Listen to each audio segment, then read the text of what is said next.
Ma'am, Sharad Pawar सरांची तब्येत कशी आहे आणि काय साहेबांची तब्येत नाही, आदरणीय पवार साहेबांची तब्येत खूपच बेटर आहे. रुबी हॉलचे सगळे डॉक्टर्स, तिथले सगळे हेल्थ वर्कर्स आणि तुमच्या सगळ्यांच्या प्रेम, आशीर्वाद आणि शुभेच्छांमुळे आदरणीय पवार साहेबांची तब्येत आधीपेक्षा खूप चांगली आहे.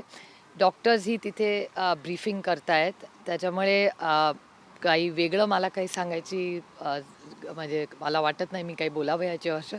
पण तुमच्या सगळ्यांच्या प्रेमामुळे त्यांची आणि रुबी हॉलचे सगळे डॉक्टर आणि हेल्थ वर्कर्सचे मी मनपूर्वक आभार मानते की त्यांच्या सगळ्यांच्या मदतीने, सहकार्याने आदरणीय पवारसाहेबांची तब्येत खूपच चांगली आहे.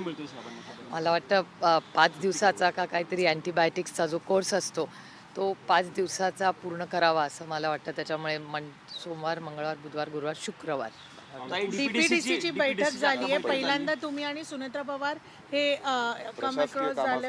नाही, वहिनी आणि मी आधी DPTCला अनेक वेळा एकत्र राहिलेलो आहोत. पण वहिनींवर ही खूप नवीन मोठी जबाबदारी आली आहे आणि म्हणजे असं एका डोळ्यात आनंद आणि एका डोळ्यात अश्रू अशी खरं तर माझी परिस्थिती आहे की एकीकडे वहिनी पालकमंत्री DCM झालं आहे ह्याचा आनंद आहे, पण दुसरीकडे दादा नसण्याचं दुःख हे अर्थातच आयुष्यभर राहील. कारण का ही प्रेमाची नाती असतात. त्याच्यामुळे टाईम हील्स असं लोक म्हणतात, पण काही नाती आणि अशी असतात की ते दुःख मनात आयुष्यभर अर्थातच राहील. कारण का दादाची जी जागा आहे, जी पोकळी आहे, जे नातं आमच्या सगळ्याच बहीण भावांसाठी आहे, त्याच्यापैकी दादा हा आमच्या बॅचमध्ये ह्या एवढ्या लहान वयात ज्या पद्धतीने दादा गेला आहे, दादाचं वयही नव्हतं आणि असं दादा इतके वर्षात कधी असा थकला आहे किंवा आजारी पडला आहे असं कधीच झालेलं नाही. त्याच्यामुळे हा आमच्यासाठी म्हणजे आजही खरं वाटत नाही की दादा आपल्यात नाही आहे. आणि शेवटी नियतीच्या मनात काय दादा होतं. गेल्यानंतर ज्या पद्धतीने रोहित पवार यांनी पत्रकार परिषद घेऊन अगोदर पवार साहेबांचं सांगणं की यामध्ये घातपात नाहीये, नंतर रोहित पवार यांनी पुढे येऊन सांगणं की घातपात झालाय. मला असं वाटतं माननीय मुख्यमंत्र्यांचंही काल स्टेटमेंट आलेलं आहे. माननीय मुख्यमंत्र्यांनी शब्द दिला आहे की ह्याची सविस्तर इन्क्वायरी ते करतील आणि त्याच्यामुळे मला असं वाटतं रोहितची अस्वस्थता साहजिक आहे आणि अर्थातच मुलांना असं वाटत असतं की अनेक प्रश्न ज्याची उत्तरं सापडत नाही आहेत. त्याच्यामुळे रोहितनी जे प्रश्न मांडले त्याची अस्वस्थता किंवा त्याला जे वाटतं आहे की का झालं, कसं झालं, हे आपण वाचू शकलो असतो का, असे अनेक प्रश्न त्याच्या मनात आहेत. त्याच्यामुळे त्यांनी त्याची भावना अतिशय पारदर्शकपणे मांडली आणि त्यानंतर माननीय मुख्यमंत्र्यांचं काल स्टेटमेंट आलेलं आहे की याची सविस्तर ते माहिती घेतील आणि पारदर्शकपणे इन्क्वायरी होईल. त्याच्यामुळे आपण त्या इन्क्वायरीची वाट बघूया. प्रश्न म्हणजे खरं तर पवार कुटुंबियाकडनं काही प्रश्न उपस्थित केले जात आहेत, म्हणजे अजितदादांना खूप जवळचे मानत होते किंवा आहेत असं सातत्यानं सांगतात. त्यांचा या सगळ्या संदर्भामध्ये फार असा स्टँड पाहायला मिळत नाहीये. मला वाटतं ह्या प्रश्नाचं उत्तर माझ्याकडे नाही आहे. जे मी वर्तमानपत्रात वाचते, कुटुंबात आमच्या जी चर्चा झालेली आहे, आम्ही एक खूप अडचणीच्या काळातून आपलं कुटुंब हे चाललेलं आहे. त्याच्यामुळे एकमेकाला आधार देत आम्ही सगळे पुढे जातो. आणि आज 12 तारखेला पवारसाहेब पण म्हणाले होते की घोषणा होणार होती विलिनीकरणाची. आज 12 तारीख आहे. आणि अंकुश काकडे जे म्हटले आज दादा तुम्ही हवे होता, महत्वाचा निर्णय तुम्ही करणार होता. ठीक आहे, या गोष्टी आयुष्यात होत असतात. अनेक वेळा आज दादा नाही, त्याच्यामुळे मला काही उणं धुणं काढत बसायची नाही. तो माझा मोठा भाऊ होता, माझा दादा होता आणि माझ्या दादामध्ये आणि काय जी चर्चा झाली ती माझ्या भावाला माहिती आहे आणि आज माझा भाऊ जिथे असेल तिथे त्याला ते माहिती आहे. त्याच्यामुळे दादाची इच्छा आणि आशीर्वादाने जे होईल ते पुढे पुढे बघूया. आज डिस्कशन दादांचा काय जो झालं? राजकीय पक्ष आहे त्या पक्षाच्या पदाधिकाऱ्यांनी एक प्रकारे अप्रत्यक्षरित्या असं सांगूनच टाकलेलं आहे की दादांसोबत जी काही चर्चा झाली ती चर्चा राहिली, पण आता पक्ष आमच्याकडे आहे आणि असं निर्णय आता आम्हाला काही घ्यायचा. आमचं नाही. प्रत्येकाला हे बघा, ही लोकशाही आहे, प्रत्येकाला बोलायचा अधिकार आहे. मी सीमेत बोलते जे माझा आणि माझ्या भावाच्या नात्यातलं आहे. मला दादा जे बोलला होता, माझं दादाशी जे बोलणं झालं होतं ते माझ्या आणि माझ्या भावामध्ये आहे. आज माझा भाऊ नाही आहे. कुठला पक्ष कुठे म्हणजे एकत्र होईल, कशामध्ये येईल असा थेट सवाल सुनील तटकरे यांनी विचारला. त्यांचं म्हणणं की विलिनीकरण होणार होतं, तर मग कुठल्या पक्षाचं कुठे? आणि तुम्ही एनडीए जॉईन करणार होते का? ही लोकशाही आहे. प्रत्येकाला बोलायचा अधिकार आहे आणि बऱ्याच लोकांना बऱ्याच गोष्टी माहिती आहे, पण अनेक वेळा लोकांना आवडत नाही मी हे बोललेलं. पण तुम्हाला सगळ्यांनाच माहिती आहे माझं पोट किती मोठं आहे आणि आज माझा भाऊच नाही राहिला हो. त्याच्यामुळे आता काय जुनं उगाच कुणाच्याबद्दल काय काढावं. माझ्या भावाचं आणि माझं जे काय बोलणं होतं ते दादाच्या आणि माझ्यामध्ये आहे आणि ते वास्तव आहे आणि ते बऱ्याच लोकांना ते माहिती आहे. बोलणं आता पुढं ताई चालू राहील म्हणजे पार्थ बघूया ना हो. माझा भाऊ जाऊन आता 15 दिवस पण नाही झाले. आम्हाला त्या शॉकमधून बाहेर तर येऊ दे. ताई तुम्ही मग म्हणताय, त्यांचं तर तुम्ही म्हणणं असं आहे शॉकमधनं ताई बाहेर की अजून दादा आलेले नाही. गेले, दादाच्या गेल्या त्याच दिवशी यांनी विलिनीकरणाची चर्चा सुरू केली होती. मग तुमच्या हे पक्षात बघा, ही लोकशाही आहे, त्यांना बोलायचा पूर्ण अधिकार आहे. रोहित पवार म्हणताय की एक पूर्व विदर्भातला नेता काही फाईल घेऊन थांबलेला होता, त्याच्यामुळे त्यांना कारणी न दादांना जाता कारणी न न जाता जाता विमानानं विमानानं जावं जावं लागलं. लागलं. तो एक मोठा संशय ते व्यक्त करतायत. त्याची तुमच्याकडे काही माहिती आहे का? नाही, मला त्याची माहिती नाही, पण मी माहिती जरूर घेऊन तुम्हाला सांगेन.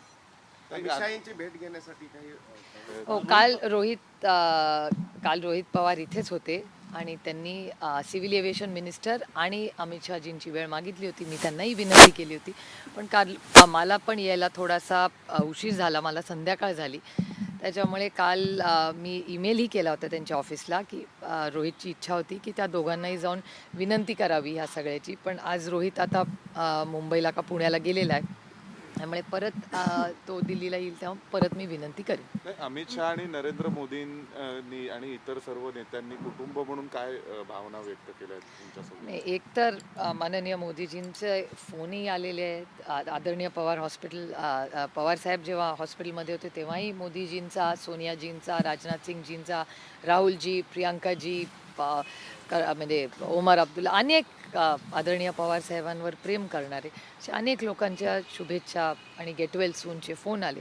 आणि माननीय प्रधानमंत्रीजी, राजनाथ सिंगजी, सोनियाजी असतील, या सगळ्यांचे मी मनपूर्वक आभार मानते की या सगळ्या काळामध्ये त्या म्हणजे मग दादाच्या वेळीस असेल, त्यानंतर गेल्या 2-3 दिवसात आदरणीय पवारसाहेब हॉस्पिटलमध्ये असताना ज्या पद्धतीने त्या सगळ्यांनीच आणि तुमच्यासारख्या असंख्य आदरणीय पवारसाहेब आणि पवार कुटुंबावर प्रेम करणाऱ्या तमाम महाराष्ट्रातल्या आणि देशातल्या अनेक लोकांनी जी साथ आम्हाला दिली त्याबद्दल मी मनापासून आभार मानते. मॅम, एक महत्त्वाचा प्रश्न आहे महाराष्ट्रात तिरियाची खैरात देण्यात आली आहे. पिंपरी चिंचवडमध्ये 304 दिवसात 58 क्रोजला 213 क्रोज जे आहेत करण्यात आले आणि त्यात चंद्रशेखर बावनकुळे हे जे महाराष्ट्राचे मंत्री आहेत त्यांच्यावरती आरोप आहेत आणि त्यांचं कुठे ना कुठे इन्व्हॉल्वमेंट आहे. नाही, तशी काय परिस्थिती असेल तर जरूर मला माहिती द्या. मी माननीय मुख्यमंत्र्यांना नक्की त्याच्याकडून माहिती काढून माननीय मुख्यमंत्र्यांनाच आपण विनंती करू की काय बातमी आहे आणि माझा विश्वास आहे की पारदर्शकपणे माननीय मुख्यमंत्री याचं उत्तर देतील. ताई, रेवती ताईंच्या लग्नाची घोषणा इंस्टाग्राम पोस्ट करून आपण केलेली आहे.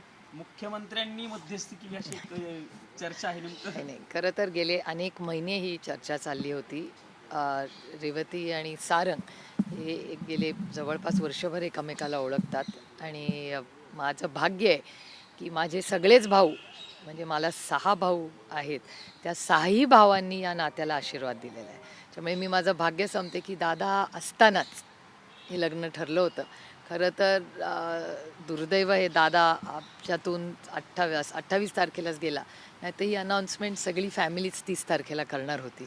त्यामुळे एकाच गोष्टीचं मनापासून समाधान आहे की दादाच्या आशीर्वादानेच हे लग्न ठरलं. एक तो प्रश्न असे, राजकीय तुम्ही बोलणं टाळताय पण तुम्ही शेवटी एक कुटुंब देखील आहात आणि जेव्हा दादांसोबतच्या ज्या काही राजकीय चर्चा सुरू होत्या त्या स्वाभाविक कुटुंब म्हणूनही एकत्र येण्याबाबतच्या आणि अशा होत्या. मग आज तुम्हाला काहीच वाईट कसं वाटत नाही ज्यावेळी अशा प्रकारे जर थेट शब्द फिरवला गेला असेल? अहो, लोकशाही आहे, प्रत्येकाला बोलायचा अधिकार आहे आणि मी तुम्हाला आधीही म्हणले की आमची सगळी चर्चा ही दादाच बरोबर झाली होती आणि अनेक लोकांना ती माहिती होती. पण आता उणीधुणी कशाला काढायची? आता दादाच नाही राहिला तर आता कशाला? आणि आम्ही त्या दुःखातूनच असून बाहेरही पडलेलो नाही हो. त्याच्यामुळे हे सगळे विषय आता कुठे काढत बसायचे. आणि मला असं वाटतं की आज देशासमोरही म्हणजे एकीकडे आमचं फॅमिलीचं आम्हाला दुःख आणि दुसरीकडे राज्यासमोर, देशासमोर तुमच्याच चॅनलवरही तुम्ही सगळे रेग्युलर रिपोर्टिंग करतायत की राज्यात खूप आत्महत्या वाढलेल्या आहेत. ट्रेड डीलमध्ये पुढे नक्की काय परिस्थिती होणार आहे ह्याच्यात क्लॅरिटी नाही. काल आपण सगळ्यांनी जर निर्मलाजींचं भाषणही ऐकलं असेल, त्याच्यात चेस असेल, डेव्होल्युशन टॅक्स असेल, याच्यावर अनेक उलटसुलट गोष्टी येत आहेत. अनेक राज्यांची मतं वेगळी आहेत. 16 फायनान्स कमिशन सुरू होतं आहे. त्यामुळे खूप मोठी आव्हानं, जबाबदाऱ्या ही तुम्ही पत्रकार म्हणून आणि आम्ही लोकप्रतिनिधी म्हणून आपल्या सगळ्यांवरच आहे. आज योगायोगाने सकाळी DPDC झाली, त्याचा पुढे आता महाराष्ट्राच्या बजेटमध्ये काय होतं आहे, अनेक पेमेंट्स वेळेवर होत नाही आहेत. त्याच्यामुळे असे अनेक आर्थिक परिस्थिती आणि पुढे होणारे या नक्की ट्रेड डीलमधून भारताच्या पदरात काय पडणार आहे ह्याच्यात अजून क्लॅरिटी आली नाही. सरकार एक म्हणते DPTC मध्ये डिस्कशन आणि निर्णय काय झालं? कुठलंही नुकसान होणार नाही US ट्रेड डीलच्या माध्यमातून, आणि त्यांनी हे म्हटलेलं आहे आणि फायदाच होणार आहे. तुमच्याकडे काय माहिती आहे? नाही, मला असं वाटतं हे खूप अर्ली आहे. जर शेतकऱ्यांचं चांगलं झालं तर आपल्याला सगळ्यांना आनंदच वाटेल ना. जो आपल्या अन्नधान्य, आपल्या म्हणजे अन्नाला देव मानणारे आपण लोक आहेत, आणि तुमच्या आणि माझ्या भुकेचा प्रश्न सोडवणारा, काळ्या मातीशी इमान राखणारा जर शेतकरीला भलं होणार असेल तर अर्थातच आम्ही त्यांचं स्वागतच करू ना. पण आज वर्तमानपत्रात, चॅनल्समध्ये उलटसुलट बातम्या येत आहेत. त्यामुळे नक्की काय आहे तर आमची एवढीच विनंती आहे भारत सरकारला की पारदर्शकपणे जे काय खरं आहे ते त्यांनी सांगावं. DPTC मध्ये काय डिस्कशन झालं किंवा काय निर्णय घेतला? नाही, मी DPTCला 2-3च विनंती केली आहे. एक तर पार्लमेंट चालू असताना DPTC घेऊ नये, कारण का आम्हालाही यायला आवडतं DPTC, सूचना, अनेक अनुभव. जलजीवन मिशनबद्दल अनेक चर्चा चाललेल्या आहेत. ते खूप महत्त्वाचा फ्लॅगशिप प्रोग्राम आहे. CR पाटलांनी अनेक ठिकाणी महाराष्ट्रात इन्क्वायरीही लावलेली आहे. त्याच्यामुळे जलजीवन मिशनबद्दल थोडंसं आम्ही सगळ्यांनी गांभीर्याने घ्यावं, आणि आम्हालाही आम्ही तिन्ही खासदार म्हणजे जे मंत्री आहेत योगायोगाने तेही असतील किंवा मी अमोलदादा असतील, तर असे जे केंद्र सरकारचे जे फ्लॅगशिप प्रोग्राम्स आहेत त्याची माहिती दिशा कमिटी वेळेवर घेऊन त्याच्यानंतर DPTC घेऊन आम्हाला दिले तर पार्लमेंटमध्ये आम्हाला या सगळ्याचा फॉलोअपही घेता येईल. हा पहिला मुद्दा. आणि दुसरा की काल आपण सगळ्यांनी जर निर्मलाजींचं भाषण ऐकलं असेल तर त्याच्या AI वर खूप केंद्र सरकारने भर दिलेला असं त्या म्हणाल्या. तर एवढे करोडो रुपये दादा असतानाच 500 कोटी रुपयाचं एक मोठं प्रोजेक्ट कृषी विज्ञान केंद्राच्या माध्यमातून संपूर्ण महाराष्ट्रात शेतीवर, अलाइड बिझनेसेसवर आणि त्यानंतर ऊस असेल, हॉर्टिकल्चर असेल, ह्याच्यासाठी खूप नवीन प्रयोग करायचा निर्णय झाला होता. माननीय मुख्यमंत्र्यांनाही तो विषय माहिती आहे. दादा स्वतःही बोलले होते आणि याचा फॉलोअप दादा स्वतः करत होते. त्याच्यामुळे जर एवढे करोडो रुपये केंद्र सरकारही AI साठी देत आहे, नवीन इनोव्हेशनसाठी देत आहेत, तर या शेतीच्या हे जे इनोव्हेशन्स आहेत त्याच्यासाठी पुणे जिल्ह्यात हे उपक्रम चाललेले आहेत. आपण सगळे कृषकला आला होता. अतिशय यशस्वीपणे कृषक ही बारामतीच्या कृषी विज्ञान केंद्रात झालेलं आहे. त्यामुळे या अनुषंगाने दादांचं एक स्वप्न होतं की आपण हे सगळं केलं पाहिजे शेतीत पुढे. त्यामुळे त्याच्यात दादाचंही मोठं योगदान राहिलेलं आहे. तर ते जे 500 कोटी रुपये आहेत ह्याचाही फॉलोअप झाला पाहिजे, जलजीवन मिशनचा फॉलोअप झाला पाहिजे, असे काही मुद्दे मी DPTCत मांडले. ताई, प्रमोद हिंदुराव अजित पवारांच्या पक्षाचे नेते आहेत. तुम्ही सोबत म्हणजे अगोदर ते हो, कामच अर्थातच केलं मी त्यांना होतं. चांगले त्यांनी ओळखते. हां, प्रमोद हिंदुरावांनी असं म्हटलेलं आहे, त्यांनी शोकसभेमध्ये काल असं विधान केलं की प्रफुल्ल पटेल हे एक फाईल घेऊन अजित पवारांकडे आले, त्याच्यामुळं अजित पवारांना विमानानं जावं लागलं, अन्यथा ते कारने जाणार होते. अशा पद्धतीची शंका त्यांनी उपस्थित केली आणि त्या फाईलवरती सही करण्यासाठी वेळ गेला असं त्यांचं म्हणणं आहे. मला नाही माहिती, मी प्रमोदजींकडून माहिती काढून तुम्हाला सांगू शकते. प्रमोद हिंदुराव आमच्या आज कुटुंबातले दादा असते तर विलिनीकरणाची घोषणा झाली असती. दादा असता तर खूपशा गोष्टी झाल्या असत्या. रेवतीच्या लग्नाची अनाऊन्समेंट पण दादानीच केली असती. पण हे दुर्दैव आहे की दादा आज आपल्यात नाही. पण दादाची जी अपूर्ण स्वप्न आहेत ती सगळी आम्ही पूर्ण करू.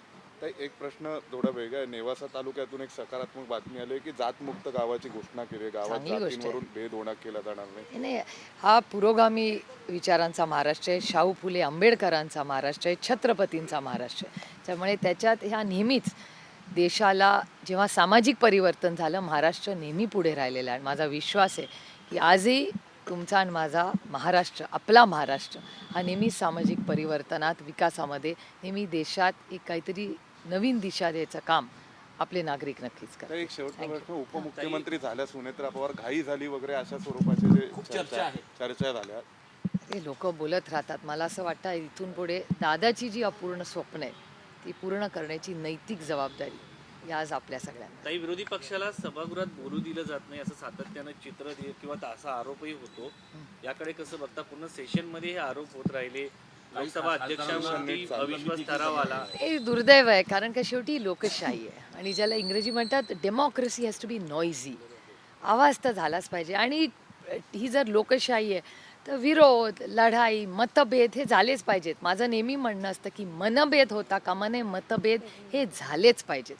त्यामुळे या ज्या पद्धतीने निलंबन झालं किंवा टोकाची भूमिका घेण्यात आली ही दुर्दैवी आहे. कारण का लोकशाहीमध्ये सगळ्यांनी बोललं पाहिजे, म्हणूनच ते ती लोकशाही आहे. गाईज तुम्हाला घ्यायचं आहे मॅम, ऑपरेशन खैरात जी 24 तासने जे काढलं तुम्ही आता सांगितलंय डिटेल्स द्यायला, पण TDRच्या संदर्भात ज्या प्रकाराने चंद्रशेखर बावनकुळे यांच्यावरती आरोप केले गेले आहेत आणि कार्यकर्त्यांना किरपाती मिळाली आहे की 304 दिवसात मी ह्या सगळ्याची माहिती घेईन आणि मला असं वाटतं मला विचारायच्या ऐवजी हे माननीय मुख्यमंत्र्यांकडूनच आपण क्लॅरिफिकेशन आवाज कुठे हा मुद्दा उचलला जाणार का? कारण की ऍट द एंड हे महाराष्ट्राचं हे आहे. नाही, अर्थातच जर कुठलाही गैरव्यवहार महाराष्ट्रात नाही देशात कुठेही झाला तर त्याच्या विरोधात आमची नैतिक जबाबदारी आहे की त्याच्या विरोधात आम्ही बोललंच पाहिजे.